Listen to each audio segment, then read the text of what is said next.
తెలంగాణలో కాంగ్రెస్ ప్రభుత్వాన్ని విపక్షాలు టార్గెట్ చేశాయా అంటే అవుననే సమాధానం వస్తుంది. 10 నెలల రేవంత్ రెడ్డి ప్రభుత్వంపై ఇప్పటి వరకు చెప్పుకోదగ్గ ఆరోపణలు ఏవీ కూడా లేవు.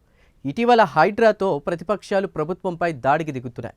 మరోవైపు రైతు రుణమాఫీపై బీజేపీ గళమెత్తింది. తాజాగా మూసీ సుందరీకరణపై బీఆర్ఎస్ ఘాటు విమర్శలు చేస్తోంది.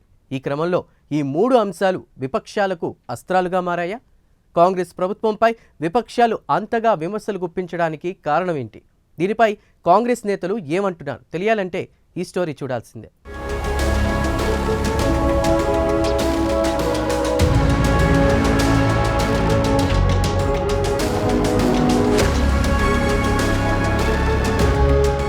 పది నెలల నుంచి తెలంగాణలో పాలన చేస్తున్న కాంగ్రెస్ సర్కార్కి ఇప్పుడిప్పుడే ప్రతిపక్షాల విమర్శల సెగ తగులుతోంది.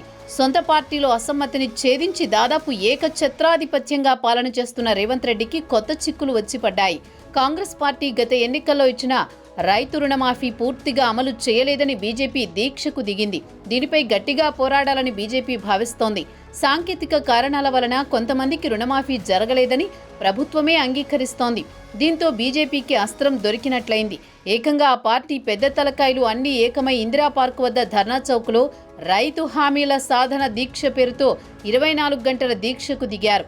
రైతు రుణమాఫీ వివరాలను కాంగ్రెస్ ప్రభుత్వం ప్రజా పోర్టల్లో పెట్టాలని బీజేపీ నేతలు డిమాండ్ చేశారు. రైతులకు కాంగ్రెస్ ఇచ్చిన హామీలు నెరవేర్చే వరకు పోరాటం ఆగదని స్పష్టం చేశారు. దీనిపై కాంగ్రెస్ పార్టీ ఘాటుగానే స్పందించింది. భూస్వాముల పార్టీ బీజేపీ రైతుల గురించి దీక్షలు చేయడమేంటని ఎద్దేవా చేసింది. ఏది ఏమైనా రైతు రుణమాఫీపై బీజేపీ కాంగ్రెస్ మధ్య పోరాటం ఇప్పట్లో సమసిపోయేటట్లు కనబడ్డం లేదు.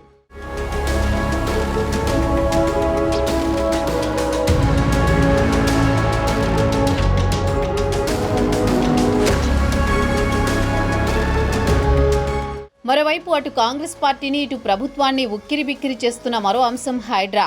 గ్రేటర్ హైదరాబాద్ మహానగరంలో చెరువులు, కుంటలు, ఇతర ప్రభుత్వ భూములను పరిరక్షించడానికి హైడ్రాను తీసుకొచ్చింది ప్రభుత్వం. దీనికి ఐపీఎస్ అధికారి రంగనాథ్ను కమిషనర్గా నియమించింది. ముఖ్యమంత్రి చైర్మన్గా ఉంటారు. దీనికి గత 2 నెలల నుంచి హైడ్రా అక్రమ కట్టడాలను కూల్చివేస్తోంది.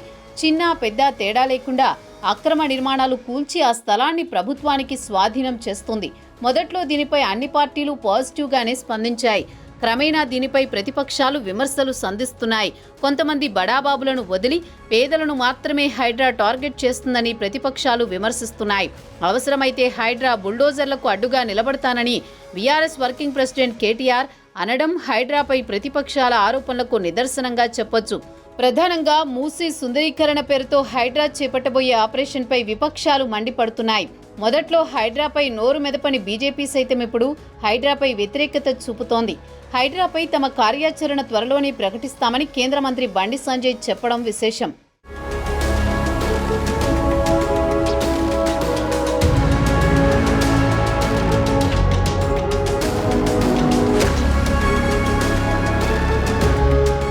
ఇదిలా ఉంటే తాజాగా మూసీ సుందరీకరణపై బీఆర్ఎస్ ఘాటుగా స్పందిస్తోంది.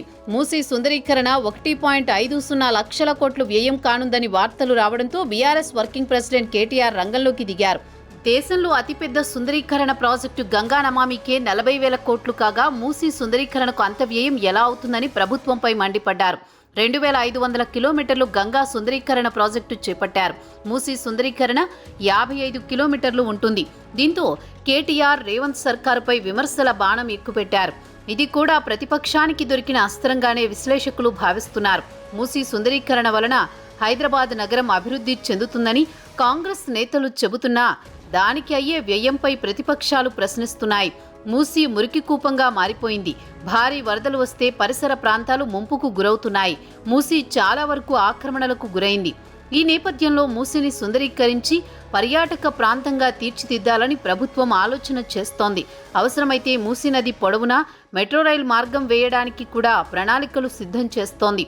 ఇప్పుడు మూసీ సుందరీకరణ ప్రాజెక్టు కూడా ప్రతిపక్షాలకు అస్త్రంగా మారిందని రాజకీయ పరిశీలకులు చెబుతున్నారు.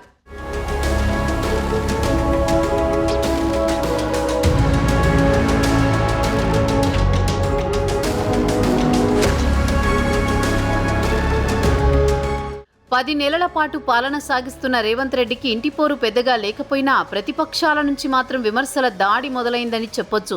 ఇంతకాలం ప్రభుత్వాన్ని విమర్శించడానికి ప్రతిపక్షాలకు సరైన అంశం దొరకలేదు.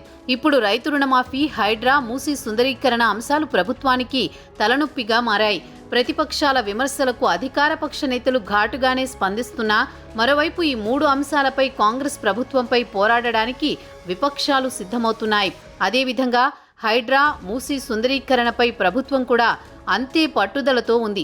ప్రతిపక్షాలు ఏ విమర్శలు చేసినా ప్రభుత్వం పట్టించుకునే పరిస్థితి కనబడడం లేదు.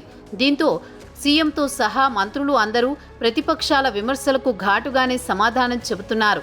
హైడ్రా కూల్చివేతలతో ప్రభుత్వానికి మంచి పేరు వస్తున్నా మరోవైపు అదే స్థాయిలో విమర్శలు వస్తున్నాయి. తాజాగా హైకోర్టు వ్యాఖ్యలతో హైడ్రా కొంతకాలం సైలెంట్గా ఉండనుంది. ఏది ఏమైనా ఈ అస్త్రాలు ప్రతిపక్షాలు ఎలా ఉపయోగించుకుంటాయి, వాటిని ఎలా కాంగ్రెస్ తిప్పికొడుతుందో తెలియాలంటే వేచి చూడాల్సిందే.